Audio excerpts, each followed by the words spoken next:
Everyone, Jensen here with yet again another Toonheads video. In this video I'm going to be demonstrating a technique that you can apply for caricature. It's a great approach for you to find features to exaggerate. I like to call this pulling and pinching. Sometimes I get a subject with features that don't necessarily scream out, "Hey, exaggerate this!" So I study the face for features that I can pull and pinch. And this method usually presents me with an idea for a great caricature. So what is pulling and pinching?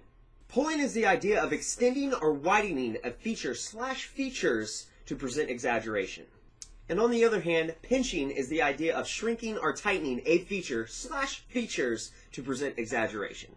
So not only are we making things bigger, wider, and longer, but we can also make things smaller, shorter, and less obvious. You do have to be careful about choosing what to pinch and pull. If you pinch or pull a feature that really shouldn't, it can result in altering the likeness for a caricature, and this causes distortion rather than exaggeration. A great way to figure out what to pinch and pull is by taking a look how the features could act. Finding how features can act is by looking at features that feel like they can be extended or decreased. For example, a person with a long nose will give you the impression that that feature can stretch. And someone with really tiny eyes can give you the impression that that feature can be pinched. Can we stop with the sound effects? So let's do a quick demonstration. I don't know why I gotta do that. Now, taking a look at the picture here, we have a couple features that we can pinch and pull. But what features really act that way? Taking a look, we can see that her nose has a very vital role for her uniqueness. And this is what you call her vocal point. What's with my hands to say? They're like all over the place. So figuring out if you should pinch or pull the main vocal point is very important. So what does her nose really act like it's doing? I would say that her nose almost feels like it's growing. So what do? You stretch that smeller out and you create some good exaggeration. No idea why I did that voice, but just gonna move along.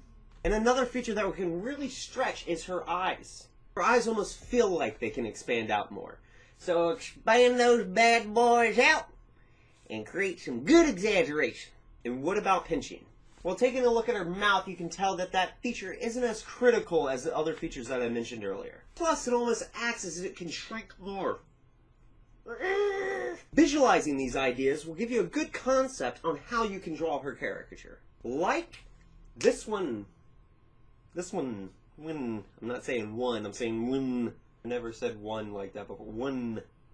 I decided to go ahead and draw a quick little caricature so you guys can see how I pinched and pulled in a sketch. And with this semi-hyper-exaggerated caricature, you can see that I really pulled that nose and I expanded those eyes. Expanded!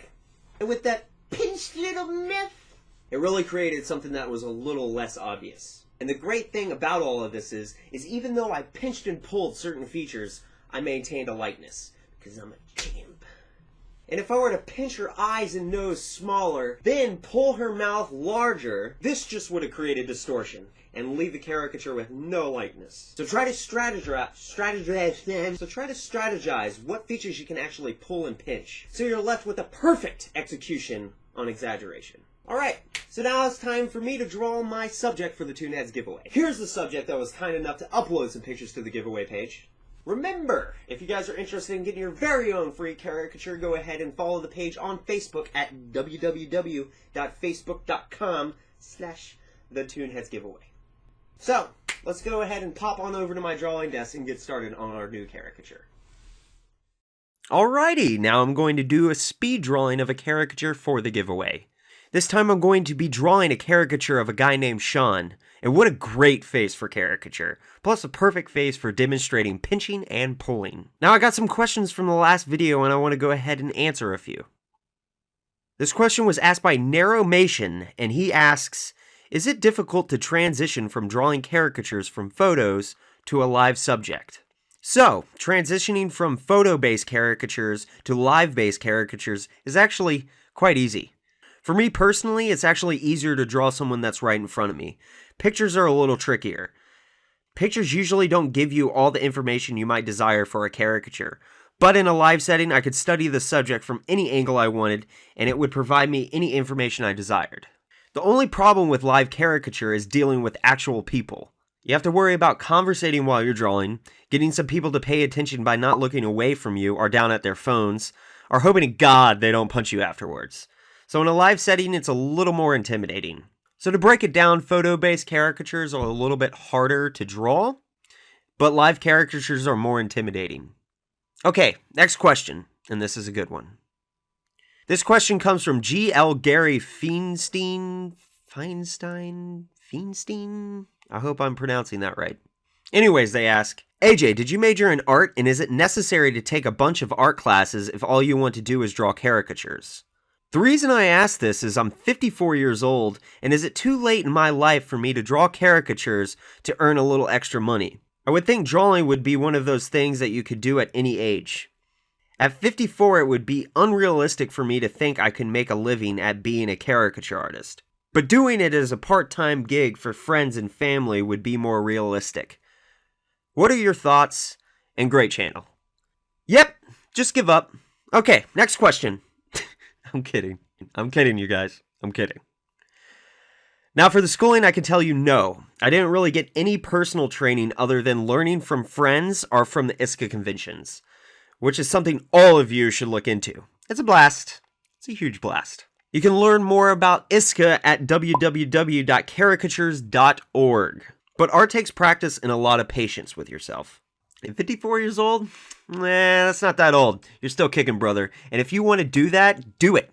Because there will always be a time for regrets of something that you did not do. One example I can give is I struggle with panic disorder. Long story short, it wasn't a very easy ride for me growing up. And I got to the point where I told myself I can either mope around and get nothing done for my life that I want, or I can conquer those goals and bust my butt. And this is one reason why I'm so passionate about caricature, because it got me out of my funk. Not a lot of people believed I could get over my disorder, even doctors. But once I figured out what I wanted to do for a living and work towards that goal, I've never been so happy. It's so worth it. So work towards what you want to do. Be patient and don't let insecurities get in the way. And if you guys have any personal questions, go ahead and shoot me an email at thetoonheads@yahoo.com. Next question is from Caleb Purdy. Do you ever exaggerate anything, not because it stands out, but in general you feel it's needed? For instance, the man's earlobe. For anyone that doesn't understand the earlobe part, because it's kind of like, what was the earlobe doing in this conversation? It's actually from a previous video I uploaded. And I actually did exaggerate his ear because of his gauges. But not only did I exaggerate for that reason, Caleb, I did it because he actually had pretty big earlobes. You couldn't quite tell because the hat and the beard were kind of in the way of the reference. But I assure you, I took the measurements. He's got big earlobes. But to answer your question, sometimes I do find myself exaggerating certain things like textures or directions for not any reason in particular, until I spot actually why I did it. Sometimes the brain picks up on certain things that you don't really see visually. You feel it. It could be anything from how something should be drawn to someone's personality, but it's actually there in the end. That goes to say that I have whipped out ideas and sketches that made me go cold with the likeness, and I wonder why I do that. And in frustration, I do have to throw out that idea. Because we all make mistakes. Those happy little accidents. And as artists, we need to determine why. Alright, that's all for the questions. And I really, really appreciate everyone that commented a question. It helps me out a ton. One thing I highly recommend is going to check out some great podcast channels. You can check out It's Supposed to Be Funny, a caricature podcast. And you also can check out Exaggerated Features. All these podcasts are on iTunes or to download on their website. Their information will be in the box below. Remember to subscribe to my channel if you haven't already and give those videos a thumbs up. One other thing, if you guys can go ahead and share this video on your Facebook, Twitter, Instagram, yada yada yada, that would help me out tremendously. Really, tremendously. I'm not kidding. Tremendously. And I also want to give a huge thank you for everyone that uploaded a picture to the giveaway page. And remember, you still can upload the same pictures from the previous post. You're more prone to getting one if you keep on uploading. Other than that, I think that's the whole kit and caboodle. And I'm all finished here with Sean's caricature. Hope you guys enjoyed the video. And word of wisdom, don't do jumping jacks right after eating McDonald's. It's not a good idea. Thanks, guys. Take care.